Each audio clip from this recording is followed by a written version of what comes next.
Hi, everybody. I'm Richard Sher. And once again, it is time to square off. Let's meet this week's panel. WBAL Radio's Morning Star, Bryan, Nehman, PNC4 are on 5:30 to 10, Monday through Friday. Talker extraordinaire, the amazing award-winning talker, Jimmy Mathis. Jimmy, good to have you. And we have attorneys Tonya, Bana, and her pet. What is your dog's name? This is Marlo. Marlo? Oh, that. And we introduce a brand new panelist, attorney Barry Gogel. Barry, welcome to the show. Thank you for having me. I'm happy to be here. Yep, you should be. All right. Before we get to Harris Trump, we focus first on the wave of juvenile crimes being committed in Baltimore and some surrounding counties. There will be no bail for 17-year-old Howard High School student Tracy Octavius Parker. He was arrested at school last Tuesday and is charged with the murder of 26-year-old Kendrick McClellan, who was shot dead in his car in Columbia, say police, back on October the 9th. His body not discovered until the 12th. Police found a loaded Glock in the suspect's backpack, excuse me, in school, and the Glock apparently belonged to the victim. The two knew one another, according to police.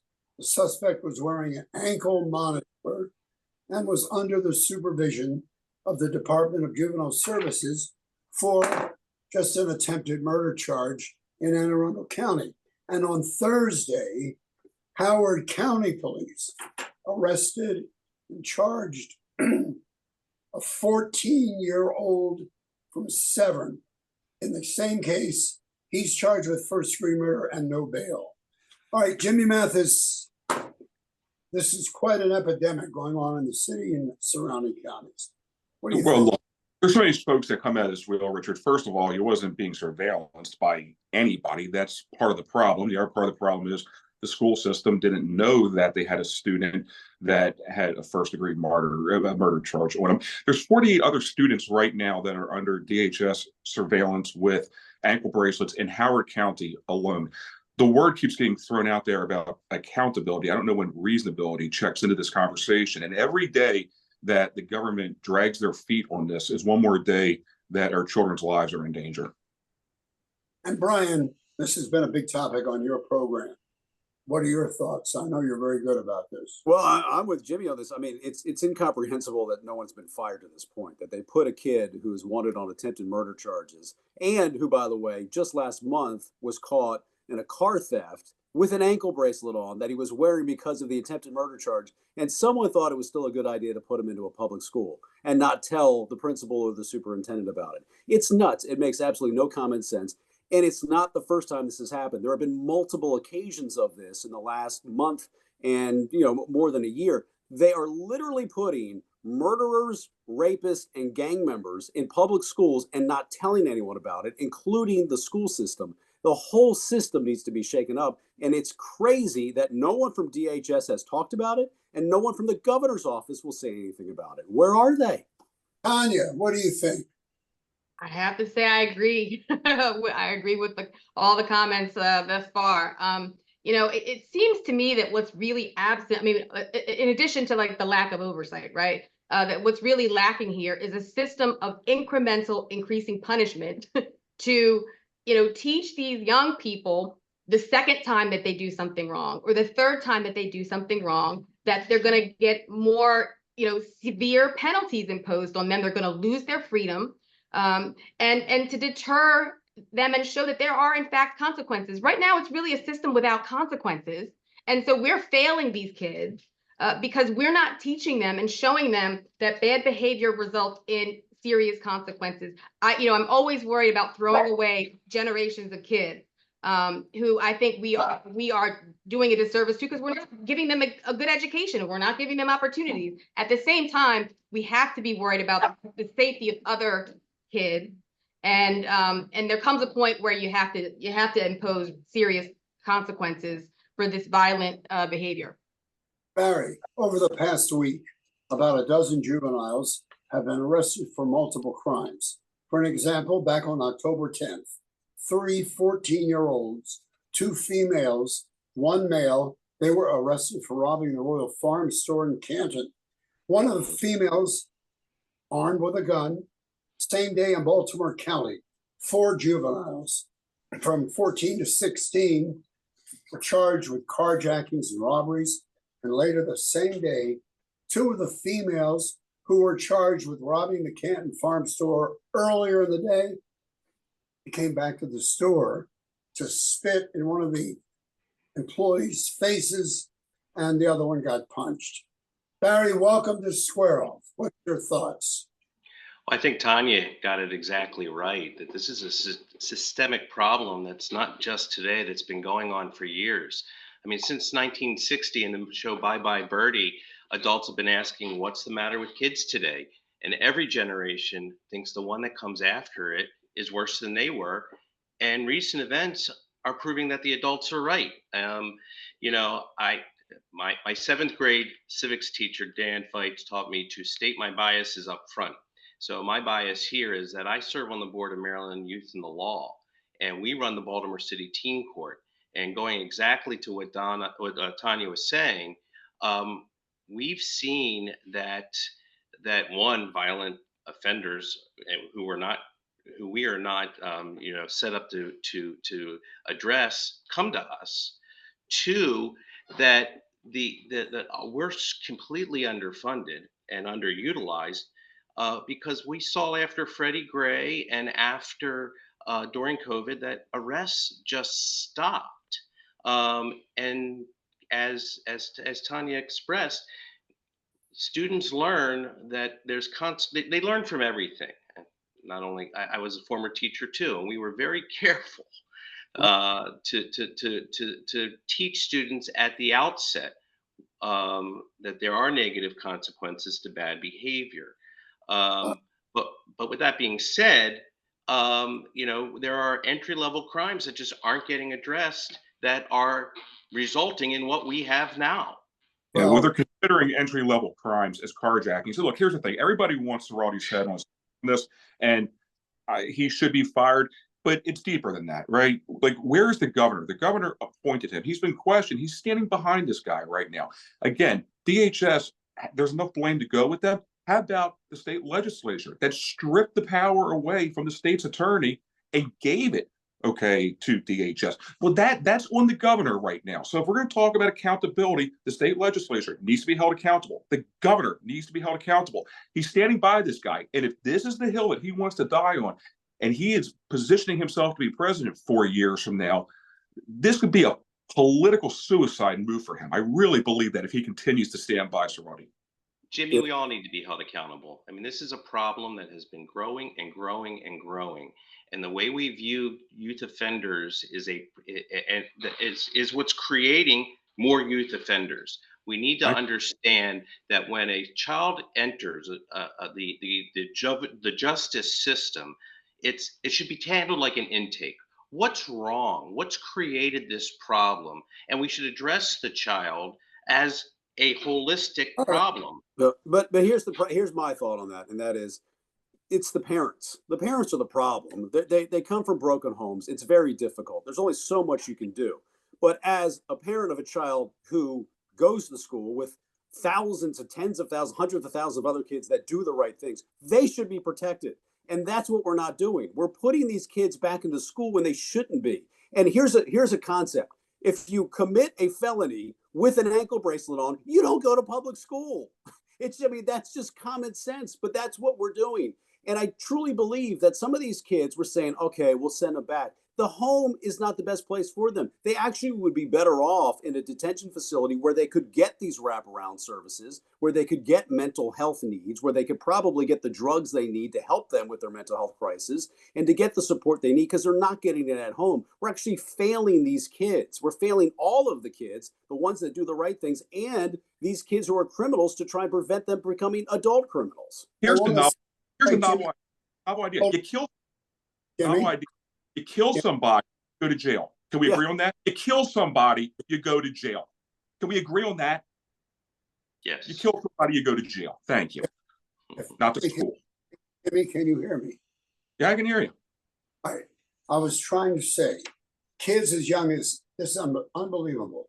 Kids as young as 10, 11, and 12 are committing many of these crimes. Some of these young teens have guns. They're brought to the Department of Juvenile Services. Many are released to a parent or guardian. They're wearing an electronic monitoring device, which they could care less about. And before you know it, they go in and they're back on the streets. Tonya, what can we do about this? Well, let me just say that I'm more concerned about a kid who kicks an elderly man lying on the ground in the head. I'm more concerned about that kid than I am about a kid who just happens to have a gun. I don't assume that because a child has a gun that they're going to shoot people. If you shoot people with someone with a gun, fine. But I don't think that being caught with a gun should ruin your life. I think you should get a second chance unless you committed a violent crime with that weapon. But I think, I agree that it may be best for some of these kids to be in residential facilities for some period of time so that they can get wraparound services that they may not get in the communities. But it is possible to work with these kids. Like we're failing them. We know how to provide support to people with mental health issues, and we know how to provide employment training and so forth. We're just not doing it. Yeah, but this is the problem when we allowed carjackings to be accessible, to be reasonable. Okay, we tolerated that in this city. We almost promoted it. And the carjackings of yesterday are the murders of today. And you've seen an escalation on this because the kids know there is no consequences. We're talking about a jobs program. These kids are 13 years old. Legally, they can't even have a job. However, they murder somebody, they put them on an ankle bracelet, they murder somebody else while they're wearing the bracelet. I mean, that's Jimmy, how much they care about these bracelets. Jimmy, you're right. When a child commits a carjacking and there's no consequences, the child learns that there's no consequences for a carjacking. So correct, but it doesn't mean the consequences need to be at Cheltenham or a place like that. What it needs to be is that when somebody is caught, arrested, we're not looking at it in those circumstances. We shouldn't look at it as an arrest. We should look at it as an intake. Okay, here's this child. He has just committed, or she has just committed this unlawful act. What about this child has caused it? Bryan, you were correct. What about the family? What about the community? And how can we as a society meet this child where he or she is and improve their condition so that they don't go down the path of a violent crime? And we're not looking at it that way. We're just looking at it as a punitive system. You need to look at it as a restorative system, and that's what we do at Teen Court. Can you guys, when I talk, can you hear me? I can now. Yeah. The election, we have a lot to talk about. And here's the voice of Squirrel first. Tonya, your dogs have been behind you kissing. It's been a very warm first half of the show. They are really cuties. And here's another cutie, Howard Mallison. Yeah, those dogs they're adorable. It amazes me how crazy some people drive on high-speed roads these days. Weaving in and out of lanes. It's no wonder there's so many accidents. Well, Leading Edge Auto Body and Mechanical Repair want you to know that the insurance companies cannot tell you where to take your car. Check out their reviews on Yelp and their 5-star reviews on Google. Leading Edge works on all makes and models and offers free pickup and delivery anywhere in the Baltimore area. So give them a call at 410-433-6433 or visit them at 5807 Falls Road in the heart of Mount Washington. They make your car look and run like new again. And without a doubt, Baltimore is one of the best, if not the best, diner towns in the country. And the most popular and award-winning of them all are the Double T diners. Double T means totally terrific. For breakfast, lunch, or dinner, the Double T menu offers you so many choices, you're going to want to order everything, and everything is delish. Have to save room for dessert, too. They got phenomenal desserts. With locations on Route 40 West, Perry Hall, White Marsh, Annapolis, Pasadena, and the EC Diner in Ellicott City. Plus, Monday nights are lobster night at By the Docks in Middle River, all part of the Double T family. Back to you, Rich. All right, Howard. Leading Edge just took care of one of my little mishaps, and they're just the best. I'm telling you, they are the best. It's hard to believe, but we are just a little over 2 weeks away from the November 5th election. If the election were held today, and don't make your answers too long if you can, who do you think would win the election today, Tonya? Not who you're for, but who you think would win. Sure. Yeah, I think it's a toss-up, and like every other election, it's going to come down to voter turnout and who ultimately votes, and I think that comes down to who energizes people the most. But I think right now it's a toss-up. Yeah, look, I agree. Harris is leading Trump by 1.5 percentage points. Trump had trailed that back in 2016. I think it's a toss-up also. I think the number that people really should pay attention to right now is almost 80% of Americans believe that this country is heading in the wrong direction. And that does not look good for an incumbent, which at the end of the day is what she is. But I agree with you, Tonya. Right now, it's a flip a coin. And I will say this, the first Tuesday of November, we're not going to know by midnight. This will be going on for a while for them to count hanging chads or whatever we call that these days. Bryan, who do you think would win today? Yeah, I mean, if you held a gun to my head or I had to bet, I would have to say Trump right now has. But I mean, it's minimal. Nothing would surprise me at this point. I only say that because the polling right now is trending in Trump's direction, and there have been a couple of polls in the last couple of days that have actually shown him over 50%. He's never cracked over 46. He's never gotten over 47 in a national election. And you can make the case that he's more popular than ever before, which is crazy to think, especially after January 6th. And the other part about it for me is that Harris, since she's, since we're done with the joy and the happiness, after she became the nominee, it's been a trend down. And that's what you're looking at more than anything else. But nothing would surprise me at this point. Both Harris and Donald Trump have been making, as you've watched on TV, as many public appearances as possible. Polls, as you guys have said, shows the race is very tight. During this past week, for example, Trump had an all-female meeting and claiming that he is the father of IVF. Donald Trump is the father of in vitro fertilization. Harris was interviewed by Fox's Bret Baier. Started off with some arguments about the border and Trump. Did any of you see that? Mm-hmm. Oh, yeah. All 26 minutes of it. Yeah. Look, she showed up. I was just going to say, she showed up 15 minutes late to it, intentional. She was trying to, rope a dope through the interview. I thought Bret Baier came across pretty aggressive on it, but he wanted to get let her answer a question. I agree. I think journalists should was he there to lecture her or was he there to let her express herself? And he showed that he wasn't there for the latter, and that's unfortunate because it's not what journalists should do. Right? I didn't see that interview. I did watch Trump's interview with Bloomberg News, and I had kind of been checked out of watching the race for the last several weeks, and all I've been hearing in sound bites in the media is how terrible Trump is and how crazy he is, and they're questioning his mental acuity and everything else. And I actually thought he did great in that Bloomberg News interview. And I could see people who are on the fence, who are primarily influenced by the economy and their 401k. I could see those people, tipped in favor of voting for Trump because he sounded lucid.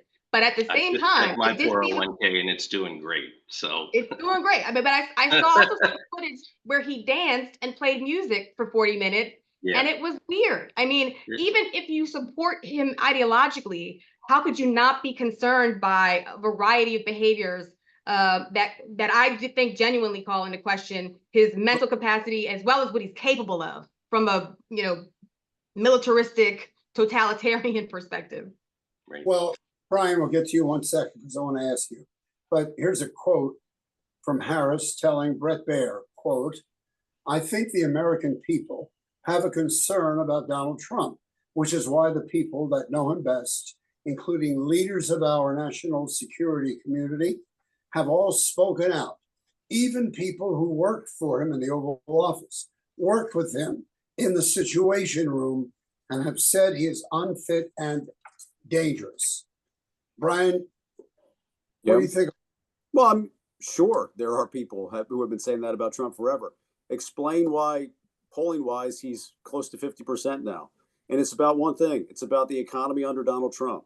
I don't think either one of these candidates is going to win this race. I think one of them will lose. So it's one of those things where you have two. It's a unicorn election. You've got two incumbents basically going head to head against each other. You've got Harris, who just came in at the last second. People are starting to get to understand her. They did all of these, basically ways to try and prevent her from going on the media. Now she wants to do nothing but media, as many as she possibly could. Heck, she might show up on our show next week for all I know, the way amount of interviews that she's doing. And Trump is more, he's probably better off if he just keeps quiet. It's been a wild election. The country is divided. But I think it comes down to the economy more than anything else, and maybe a little bit of the border. And people will go back and they think before COVID, you know what? Things were pretty good. And these Democrats who are saying or are touting the economy, yeah, Barry, 401k is fantastic. Mine's doing great as well. But I can barely meet my budget on a monthly basis. I tap into my savings all the time, and I'm pretty well off. This economy has affected me and my family more than any other economy of my lifetime. And most Americans are dealing with it. And they think, you know what? It was better with Trump. And that's why he's in this. Right. Yeah. I was just going to double down on that. The stock market, very few Americans are in the market. Fewer Americans have IRAs and 401ks. Every American is going to the grocery store. Every American's buying paper towels and toilet paper. And it is the economy. It goes back to Reagan, right? It came down to two things. A, is the economy stupid? And number two, are you doing better today than you were 40 years ago? And that was coming out of COVID on top of it. So you can't spin the economy that affects every American, and you can't do that with Wall Street, and you can't do it with 401ks and IRAs. To say that inflation is not a consequence, a real and expected consequence of what we went through in COVID, and to say that the economy was better under Trump is just selective amnesia.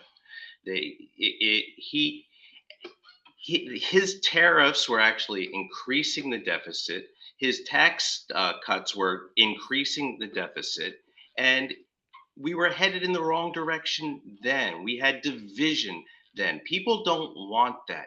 People don't want to go back to that constant state of crazy. I certainly don't, because I like to sleep at night. People don't want to go back to either. And the whole tax, how a tax cut leads to inflating the deficit is somewhat ludicrous. The problem isn't money coming into the economy. It's money going. Here's what we have to do. I want to let you all hear from Howard one more time, and then talk about Donald Trump, who is threatening, I guess, revenge against what he called the people from within. Howard, take it away and then come back. You got it. The law firm of Barry Glazer specializes in personal injury, medical malpractice, and nursing home neglect. His creative TV commercials have made him very popular and recognizable, so much so that you can't walk down the street without people coming up and telling him they like him for telling it like it is. This is the kind of guy Barry is. Barry and his team have an in-house doctor and a nurse on staff. In fact, you should call Barry before you call the insurance company. His clients will tell you that Barry gets you more compensation than you could ever expect. He's that good. So give the law firm of Barry Glazer a call at 410-547-8568 and let them know that you heard about him on Square Off. And with playoff baseball, which is fun, except for the fact that the Orioles are not in it, and the Ravens' quest for a Super Bowl, what better way to watch a game than going to Pappas sports bars and restaurants? You can dine in the sports bar surrounded by more big screen TVs than you can imagine, or you can have a gourmet meal in the dining room section of Pappas. Either way, you can enjoy the award-winning Pappas crab cake, imperial crab, and much, much more. Plus, they ship crab cakes all over the country. And yes, Oprah gets her crab cake shipped there all the time, from there all the time. At Pappas, you'll enjoy a dining experience second to none. Tell them Richard Sher sent you for the Crab cake, crab Crab cake. cake. Richard for the Oh, I was looking at my script. Crab cakes. there They you are, go. when you have one of their crab, there's no Back picking. to you, Rich. So anyway, Donald Trump. Last Sunday interview, he said, as I mentioned, the one main problem in this country is the people from within. We have some very bad people, he says. We have some sick people, radical left lunatics, and I think it should be very easily handled, says Donald Trump, if necessary, the National Guard, or if really necessary, by the U.S. military. Now, Tonya, how does that strike you? I think it's terrifying, and it's not just terrifying because it's Donald Trump. If Kamala Harris was saying that she planned to go after her political rivals, and I that would be troubling to me as well. It is, counter to the institutions that that are the foundation of our democracy. What he's saying, and it's really scary. Well, the the threat from within, he's talking about illegal immigration, which has been a fault of this country going back to the mid 80s. You can say what you will about Trump. He's the only president in the last half a century, going back to 2016, that actually made it a kitchen table subject. So that's what he's referring to. As far as going after political opposition, you got to be joking, Tonya. Okay, he's the guy that had 38 criminal felony charges brought against him and was impeached twice. So little hypocritical on that one, my friend. And he hasn't spent And as he's coming into office, I'm sorry, Tonya, go ahead. No, and he hasn't spent a day in jail. Our system is working. Look, it makes me queasy, quite frankly, even though I disagree with a lot about Donald Trump. His prosecutions make me a little unsettled as well. But he did, I don't think that the charges, any of the charges against him, are frivolous. And I trust the system to play out the way it's supposed to. He's not been jailed, but what he's threatening to do, to go after contributors, campaign contributors to his rivals, it's totalitarian. It's disturbing. It's fascist. We're risking ourselves with Donald Trump just by criticizing him now publicly. We have a 143-year-old law called the Passe Comitatus Act that prevents the federal government from doing exactly what Donald Trump is threatening to do. It's a 2-year high crime and misdemeanor. He's walking into office threatening to commit impeachable offenses. If he does it, he should be impeached a third time. Those 2 impeachments were well-founded. No, they weren't. Oh, yes, they were. Well, look, Trump's full of bluster. We know that. It's what he does. It's almost a shtick for him. I wish he wouldn't do it.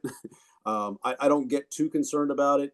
January 6th certainly changed my opinion on Trump in a massive way. I think he's unfit to be president, but I don't necessarily worry about, what's going to become. Our institutions held during his presidency, and they will hold again. We have a constitution. We have a Democratic Party that will be able to fight back and push back, and we have Republicans that will push back when need to.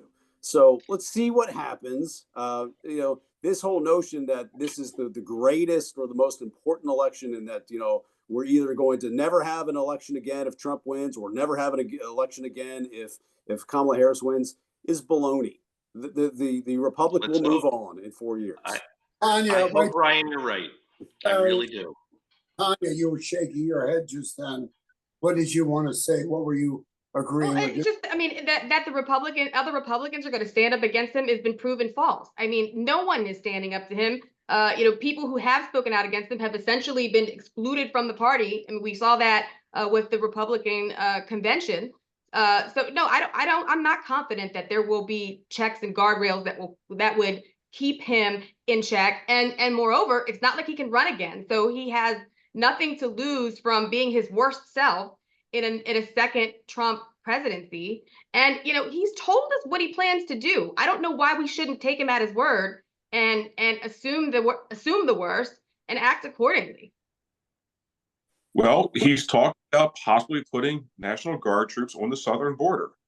I'm not sure that's the worst thing in the world. If you He look at the doesn't have, they're not his troops at the first outset. They're the governor's to the troops. governors, I understand that. And But he's also talked about going beyond the National Guard to the military, to the Air Force, to things that he is not permitted to do as a matter of law.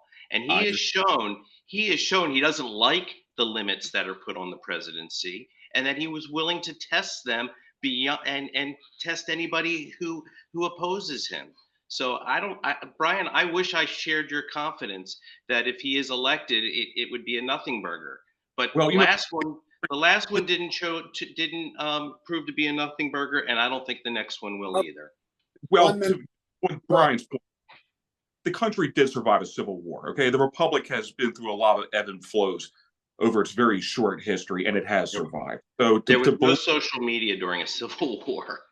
And who wants to know It's a different place. It's a different world. All And we right. didn't have 300. Okay, sorry, Richard. No, we're wrapped because we're way over 30 minutes. But I wondered if Bryan, did you have one more thing you wanted to say? You don't have to. No, I mean, I hear the concerns, but again, Trump says a lot. I mean, the greatest analysis of Trump was, don't take him literally, take him seriously, right? And a lot of people take him too literally and look on every single word of what he's doing. And he was president for 4 years, and it ended in a way that was certainly tumultuous. But the other 4 years, even though it was a washing machine, this is why he's popular, because went by and you're like, you know what, wasn't that bad. We got to wrap. Let me say this, John. Let me say this. I want to thank our people who are watching this show on a regular basis. Instead of being on television one time a week on a Sunday between Meet the Press and Face the Nation, we are online 24/7 with a fresh new show that we do on Fridays, and then it runs the week. I want to thank those of you who watch us on squareoff.net. The audience continues to grow because of people like you, Tonya, Bana, you, Barry Gogel, now that you're new, you, Bryan, of course, and Jimmy Mathis. I want to thank you. Be safe, and we will see you next time. And once again, we square off. Bye-bye.